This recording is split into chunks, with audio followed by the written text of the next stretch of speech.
Just started to rain, but I've just finished recording Recycled Review 16 and I promised you that 17 would be hot on the heels, so I'm committed now. Anyway, welcome to another Recycled Review. I promised you I would try and get you 2 out over the course of this summer. We've got another 15 or so bottles and we're going to share a relationship with the bottle from the top neck pour to the very dregs at the bottom, and consider the value, consider a relationship with that bottle and decide, was it just a date or are we willing to replace it and continue the relationship? Let's get started. The one I've pulled out first is a local distillery to me, Glasgow Distillery. This is their peated, rich and smoky. So this is their peated spirit that they're maturing in PX Pedro Jimenez casks. It says matured in virgin oak, and finished in Pedro Jimenez sherry casks. Now we don't know how old this whiskey is, it's no age statement, but we know that Glasgow Distillery is still fairly young, but they're getting on a bit now. They could be 6 and 7 year old malt whiskies in the mix now, and certainly that's coming across. They're learning their craft and I think that they're getting better and better all the time. Why this is suddenly on my radar now and it wasn't in the past? This was a 50 cl bottle for £50 and I felt that was expensive. However, they've now upgraded to 70 cl bottles at £50. Well done, Glasgow Distillery. It's exactly what should have been getting done from the start. I don't know why it was 50 cl, I really don't. However, that's been corrected now. Seagulls chasing a hawk. I should turn the camera on that. That's been corrected now and it's great to see. This is an easy one to recommend because the original is kind of still working out what it's going to be from Glasgow, and then they've also got the triple distilled version, which I'm still not in love with, but this is a really quite rich and easy, unique thing. So you've got all that kind of super sweet flavour from the virgin oak coming through, then you've got that PX, that Pedro Jimenez finish, that super sweet sherry on top. Mix in the peat and you've got quite a heady aromatic thing. It's not particularly detailed, it's not particularly complex, it's just a very, very easy to understand and easy to enjoy whiskey if that's your style. And I think at £50 these days it's much better price wise as well. I'll give this one 7.5 out of 10 and I look forward to see where Glasgow's going in the future. Oh.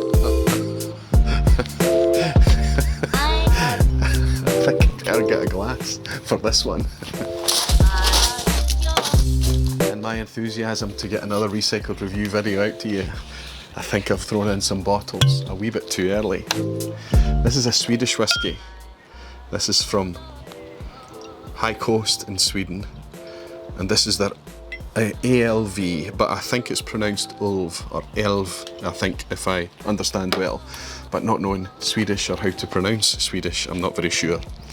Anyway, the Älv release from them is their delicate vanilla release. This is remarkable because I really think that there are producers out there that are really doing quite maverick, independent things right across the world, and then there are other producers out there that are kind of doing it very much in a Scotch whiskey style, that double pot still distillation from 100% malted barley and matured in oak. And these guys, for the most part, seem to conform to the latter. And there's nothing bad about that whatsoever. This is reasonable value, and despite it having no age statement on it, I suggest to you that you could put this down in front of folk and they would think that they're in the Highlands. Yes, there's a bit of youth, there's a wee bit of spirit on here, but there's lots of white stone fruit as well, there's lots of creaminess. Dare I say on this one, I might go as far to suggest that there's even a wee bit of waxiness too. Lighter on the palate, very fresh, very summery, some fragrant floral notes coming in now. Just terrific whiskey for the price. High Coast, I've got the Timmer in there right now, I'm enjoying that one. And I think as more expressions come out and the product from High Coast develops, I'll be keen to engage with it because it's not that expensive either. Very often on offer in the UK. I'd give this one a 7.5 out of 10. And based on my enjoyment with this bottle, I would replace this wee Swedish whiskey again. Very decent stuff, and it's going to be interesting to see where they go in the future. Once upon a time known as Box Distillery. As the label flies off. What can I say about this that I haven't said multiple times on the V-Pub every Thursday night, if you're interested in joining?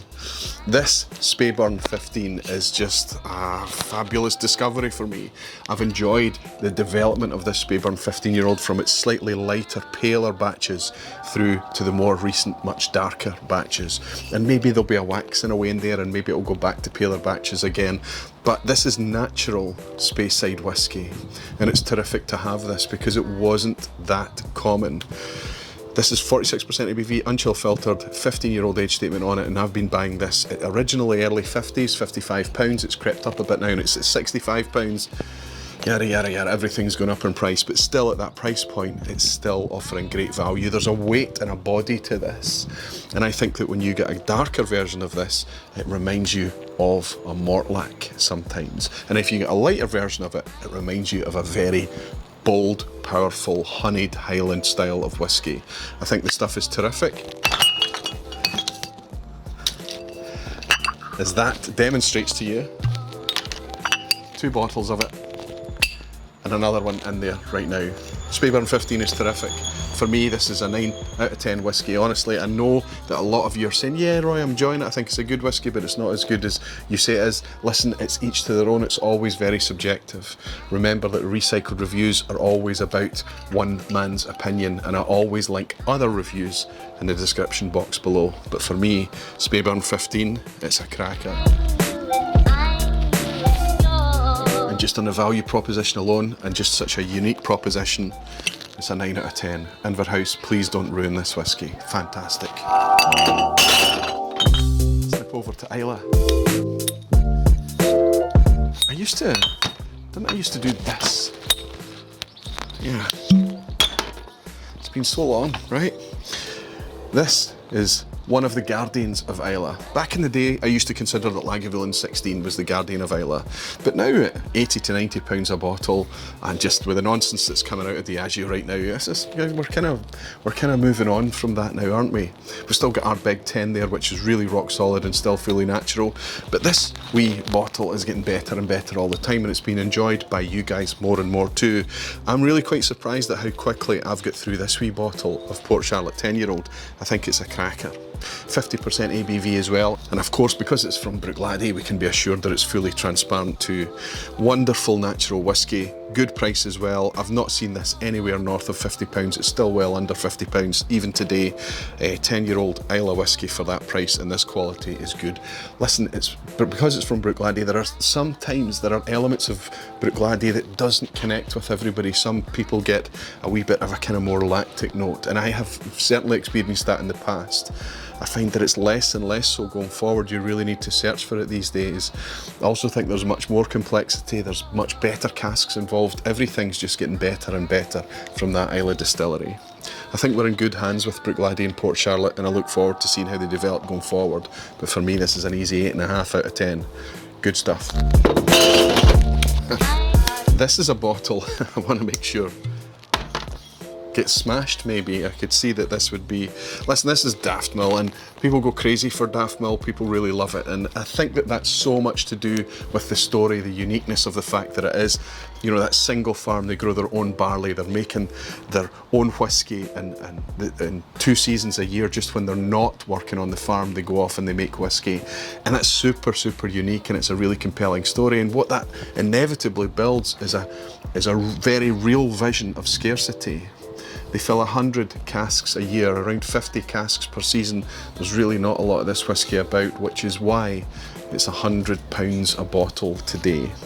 Now it tends to be somewhere in the order of 12 years old when it's released. This is the 2008, distilled in 2008 obviously, bottled in 2019.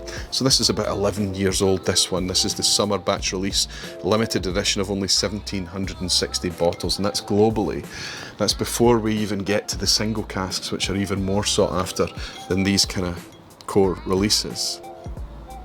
Having said all of that, it's asking the whiskey to live up to a lot, isn't it? It can never be £100 worth of whiskey, but because of everything I've explained to you, it inevitably is going to be expensive. Daftmill could charge more than £100, honestly speaking, just because of how in demand and how scarce the product is.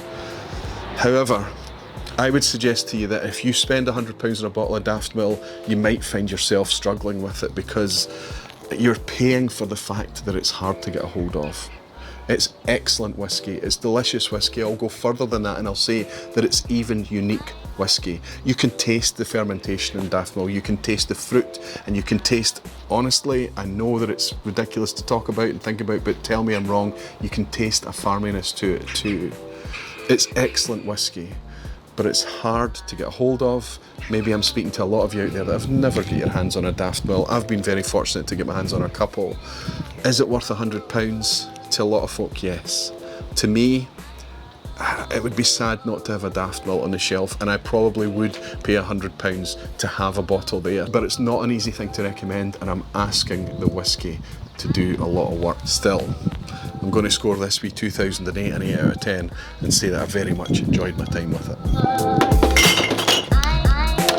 This is a Space Cider, Glen Moray. Now we associate Glen Moray with kind of really quite budget entry-level products, but they're making fantastic whiskey up there, and occasionally an absolute blinder comes out. Now this was a few years ago. This was released, I think, if I remember well, in 2020. It was only 1,468 bottles here.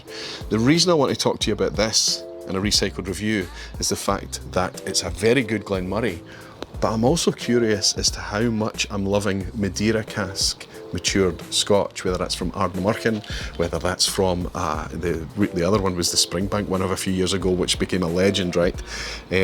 Madeira and Scotch seems to work very, very well.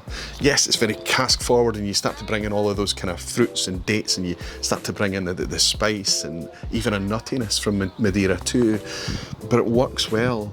And it's not that overpowering sherry that Oloroso and certainly Pedro Jimenez can be. Madeira is a different take, and I think it's interesting to note how many times I've loved Madeira cask matured whiskies. Interesting stuff. This was a great release. This was a fully natural release from Glen Moray. It says natural colour, non-chill filtered. It was at good ABV as well. What was this at? 46.3% ABV, this Madeira cask release, and it wasn't very expensive either for being such a limited outturn. This is auction fodder now. You'd have to find this in auction, but it's an easy one to recommend. 8.5 out of 10, and I'd love to get my hands on more Madeira matured Scotch whisky. Here's more whiskey, like the last two, that you can't really get a hold of very easily at all. This is Kilkerran, specifically this is the Kilkerran 16-year-old, which is easily my favourite. For a lot of people this is quite a subtle whiskey, it's kind of quite reserved. A lot of people at 16 years old are expecting much more power, much more flavour, much more intensity, whereas 16-year-olds have tended to be really quite delicate. If you're going to mature Scotch whisky for 16 years, you really don't want it to be in a very, very active cask. You want it to be in a lot of the vatting, a lot of the time, you want it to be in refill wood. And refill wood for Scotch whisky in teenage years, it's usually magical. And if it's made at Glengyle Distillery in Campbelltown, it's super magical. I would love to have this always on the shelf. I've got a little drop left of another bottle of 16-year-old that I was able to get my hands on, but it's tricky to get a hold of. You need to be fast. It kind of makes me reticent. It makes me want to step back. I don't love being involved in scrums for whiskey. It's really not my thing. I want to get a hold of whiskies that we can all enjoy together. However, I will often make an effort to try and get a hold of a Kilkerran 16. I love it so. Of course, for me, it's a 9 out of 10, absolutely. Heavy glass. It's a blended malt here. This is a cask strength Old Perth. Now, yeah, I know where it's going to be licensed from, Morrison Distillers. I know that Old Perth is maybe something that you can't get a hold of where you are. This is mostly limited to the UK and Northern Europe, I believe. However, it's the concept of blended malt. There's lots and lots of it out there, and just because that blended word is up front, please don't let that separate you from having a really fantastic experience with malt whiskey. Remember, it's still malt whiskey. Blended malt is all malt. Because this was cask strength and because this was sherry cask maturation, this was fantastic. I've actually got a bottle in there that's still got a really decent, generous chunk left in it. This is an easy one to share with whiskey aficionado pals. It had the power at 58.6% ABV, lots of power, lots of intensity, and you quickly forgave the fact that this, you didn't know the provenance of the distillery here, you weren't sure what was in there. Yeah, you can have a guess and you can listen to rumours and things like that, but at the end of the day, just don't care. Just know that you've got a delicious, flavoursome whiskey for a good price. This I paid less than £50 for. Sherry matured, cask strength malt whiskey.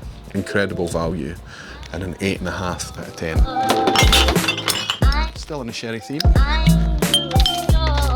It's a core range from Kilchoman. So Kilchoman release every year their Loch Gorm, which is their annual release of kind of sherry matured whiskey at 46% ABV. I think mostly it's 46. This is also 46% ABV. Not an age statement. This is their Sanaig. Now their Sanaig is 70% sherry casks and 30% bourbon casks, whereas the Ardbeg that it sits alongside on the shelf is fully ex-bourbon. So this is their sherry forward release to go alongside it, and it's fantastic to have it because this is not expensive whiskey. You can pick up Sanaig for £40, sometimes a wee bit less, and it's really quite decent. It's still fully peated, still got that kind of wonderful kind of farmy peated nature, that side that Kilchoman brings. I think it's getting better and better and better. Of course it is, they're getting better at what they do. They may be able to add in a wee bit older stock occasionally. They're certainly maybe investing in better and better casks. It's just getting better all the time. My time with Sanaig is, it's got to be a mood whiskey for me. There is a wee bit of youth and a wee bit of jagged elbows to this occasionally. It does show its youth from time to time. Like I say, it is getting better.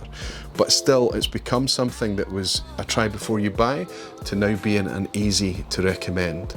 Ardbeg and Sanaig are both brilliant. I'm going to give them a 7.5 out of 10, but for value alone, it probably deserves an 8.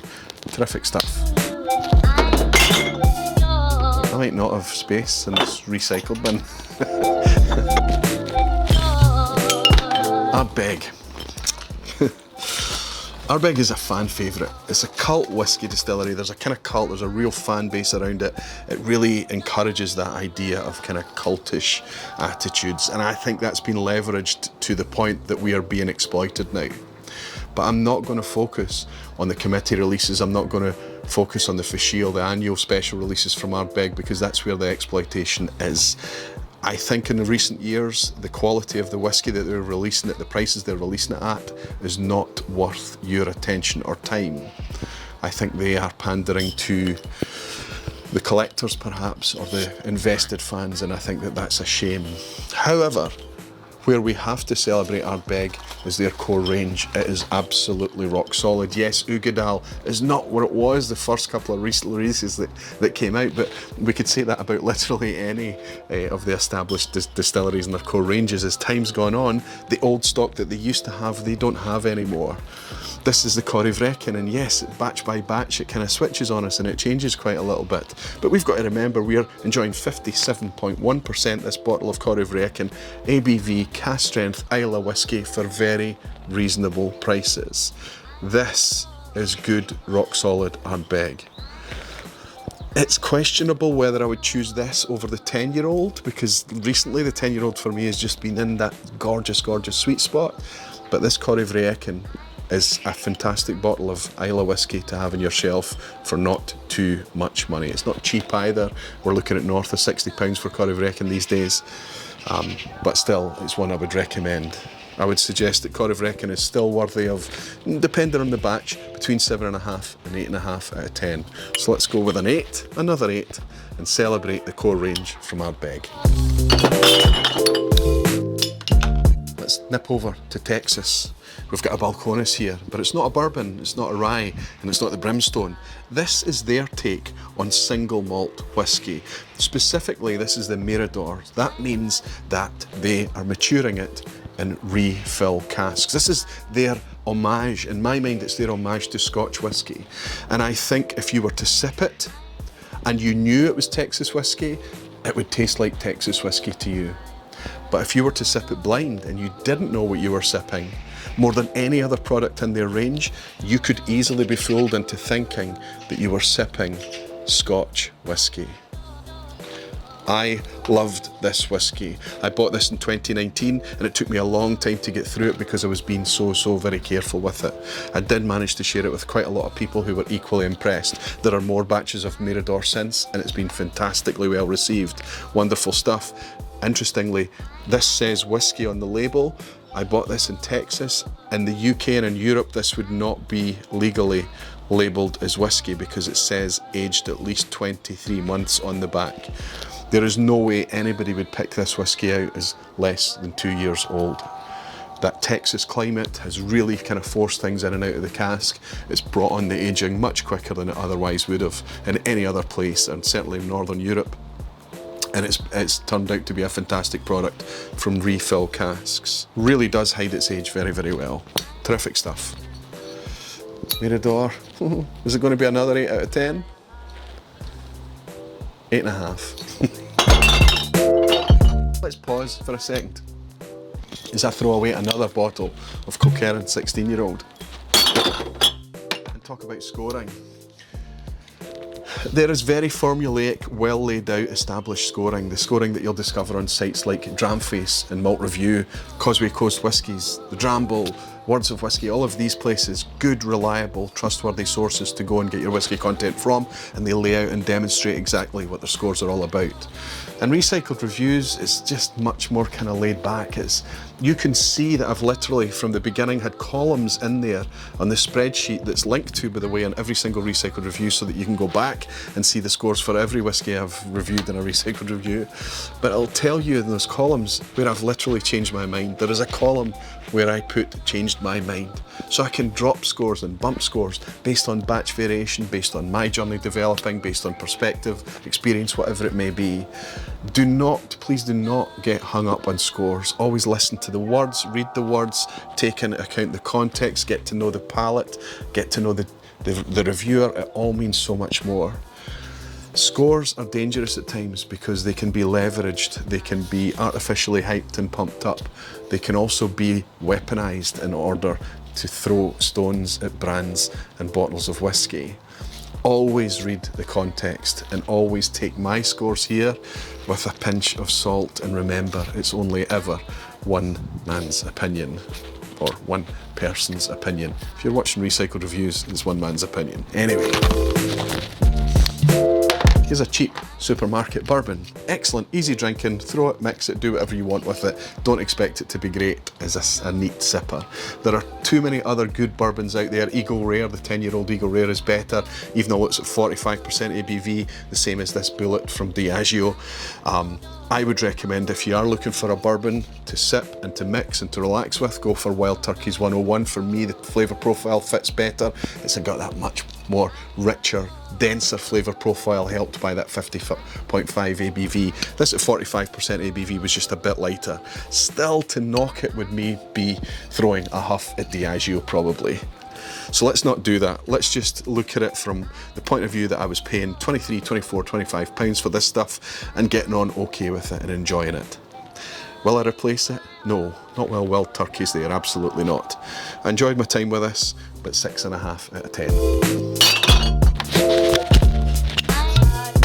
I'm gonna drop and smash one of these days, aren't I? Okay, Diageo. This is a guilty pleasure of mine. This is a distillery that's a guilty pleasure of mine, and a series of products that's a guilty pleasure of mine. This is Flora and Fauna. Specifically, this one is the Teaninich. Teaninich is a Highland distillery north of Inverness. A huge factory for Diageo, producing about currently 10 million litres per annum. That's their capacity at least. Huge investment, huge expansion that's gone on there at Teaninich over the recent years, so they're making a lot of whisky, and that's a good thing, because most of the mature whiskies that I've tried from Teaninich, especially because it's an under the radar distillery, not often commanding high hyped prices, has been excellent. Love the liquid, love the distillery. Hate the parent company, and I hate what's doing. I'll refer you to the previous recycled video if you want to listen to a Diageo rant. However, I am very suspicious that this will lose its investment. The Flora and Fauna range, I think, is kind of pointing towards more aficionados, more enthusiasts, that type of the side of the market, and I think what will happen is that potentially we will be not able to get this as we once did. I'm worried about that. I've always campaigned for it to be better presented. This should be natural whiskey given the small batch release of it, but it's put out there at 43% ABV. Hey ho, listen, I was still loving it and I was still buying it. Will I replace this? Listen, I am on a bit of a Diageo boycott with a very small B, let's say. Never say never. I may go out there and pick up another bottle, especially because it's my beloved Teaninich, and I may be tempted to pick up on offer Flora and Fauna releases. There's still 11 of them. It stands right now. 11 Diageo distilleries are represented by Flora and Fauna, and they're all pretty decent malt whiskies, if I'm honest. However, I just cannot fathom what's happening at Diageo just now. I just don't understand why they can't look after certain core ranges that everybody can engage with, including enthusiasts, as they go after their kind of global spirits domination. Anyway, it is what it is. I've said my piece. I will probably have another Flora and Fauna Teaninich on the shelf at some point in the future, but if it's taken away from me, c'est la vie. This one is an 8 out of 10 for me. Here's one that has already been taken away from us, but not from any cynical reason. This is purely down to stock. This is Arran's 14-year-old. I really was very, very careful, and I nursed this and nursed this and nursed this because I believed that it would be tough for me to get another bottle. Well, isn't it true what they say, that whiskey finds you, right? And a Philandipa from the States managed to stumble across a bottle, and they picked it up in the States and they smuggled it back here for me. So I've now got a 750ml bottle of Arran 14-year-old. Thank you very much, Phil and Deepa. Fantastic stuff, which meant I could finally kill off this bottle and look forward to the fact that it should reappear soon. Arran has been teasing this for a couple of years now, that it's on the radar. I'm hoping that in 2023, at some point, we can maybe see the 14-year-old. But I'm not just after that age statement. What I'm after here is the 14-year-old showed that really lovely, floral, kind of fragrant, kind of light and easy refill wood side of Arran, and in teenage years it worked wonderfully well. There's a temptation, or the stock profile has maybe changed, I don't know, but as these kind of discontinued whiskies are replaced and new ones are brought out, I think that we're starting to see a lot of much more active bourbon wood, first fill bourbon and things like that, when really there's no substitute for patience and just having some refill casks and waiting until it's comfortably inside its teenage years and releasing it with that profile. I think it's really underrepresented in core releases in Scotch whisky, and I think we could do well to see more of it like this. Terrific, delicious stuff. This is easily a 9 out of 10 whisky for me. I really look forward to this coming back, and it would be wonderful if it was something like this. Excellent whisky. And finally, in the last recycled review, I promised you that I would let you know what whisky won the blind challenge in Glasgow in November 2022. It was this one. It was a Japanese whisky. Quite amazing, right? Isn't Japanese whisky rubbish now? Isn't it really expensive and all of these things? Well, actually, this is not cheap whisky. It's £70. This is Nikka's Yoichi. Non-age statement, 45% ABV. You could see that the bottle presentation wouldn't really bring out much confidence for you to go and spend £70. But I was shocked at how good this whisky was. The peat is very restrained. It's very lightly peated whisky. and it's very, very fruity, very tropical fruit, very elegant, very, very unique, very well presented whiskey. I'm saying very a lot. I very much like this whiskey. And I put it in that blind challenge and I wasn't sure how it was going to go, but it came first. A lot of people were really taken aback. They really wanted this to be a good quality Scotch whisky because of how balanced and how delicious and good it was. But it turns out that it's Japanese whisky, and I think that's something to be celebrated. £70 for an non-age statement whisky is a lot, but when I consider what I would need to spend to get the equivalent experience from Scotch, I would at least be at that £70. And now I'm grateful to have a Japanese whisky back on the shelf. It's replaced, there's another one in there just now. This is excellent stuff. This Yoichi, despite the £70, despite the non-age statement, despite the 45% ABV, is a 9 out of 10 whisky. Please try it.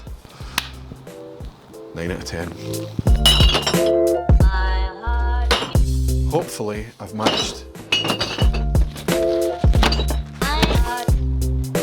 I don't think I can fit much more in there. Hopefully I've managed to get this out to you during summer. Hopefully you're sitting there enjoying 2 recycled reviews 1 month after the other.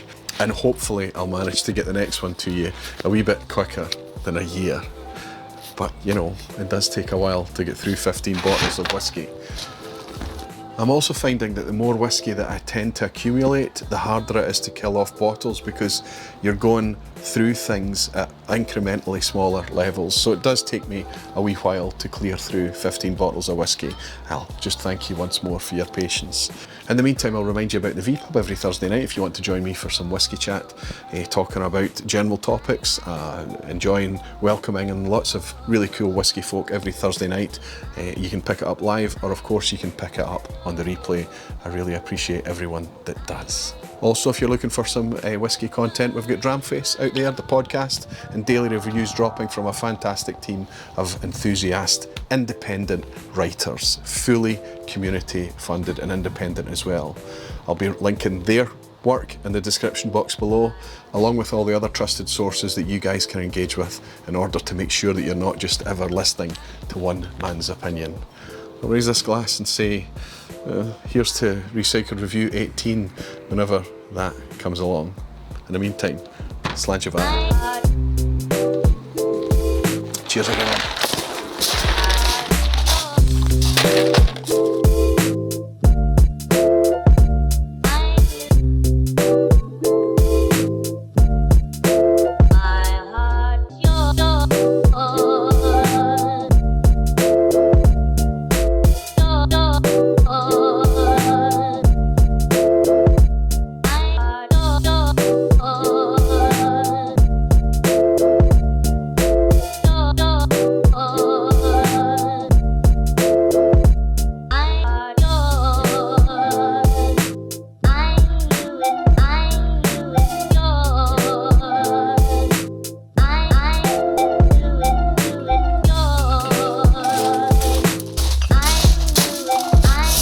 To me, it's difficult to get through 15 bottles.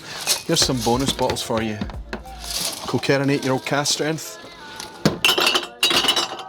Fantastic, almost always 9 out of 10. Doesn't matter whether it's a sherry cask or these fantastic bourbon cask ones. 56.9% ABV, 56.9% ABV in that one.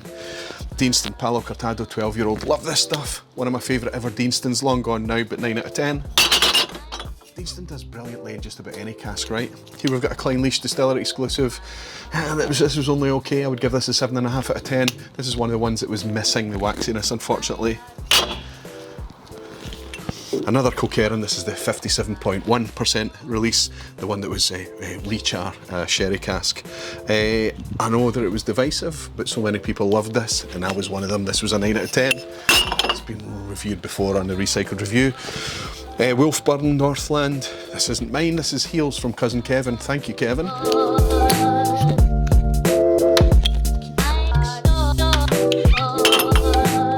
This is a 23-year-old Caperdonic from Lonnock, 750ml bottle. I picked this up in Texas and I put it into that blind challenge last year and it came second last. Incredible.